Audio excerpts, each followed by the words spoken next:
speed bump. So pull over to the curb. Left signal on. Think about it. Pulling over. So how do we do a 3-point turn? Let's stop here, Michaela. How do we do a 3-point turn? Gutter to gutter.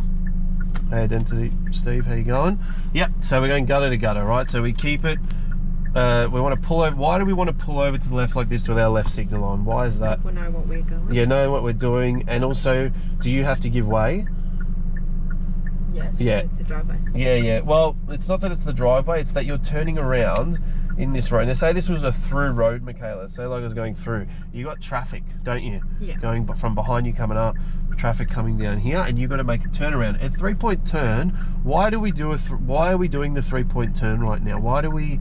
Can we do a U-turn here, do you think? No. Could we do it? No, that's why we need to do the 3-point turn, because you can't make the U-turn, okay? Can we legally do a 3-point turn here? Yes and no. Yeah, you can.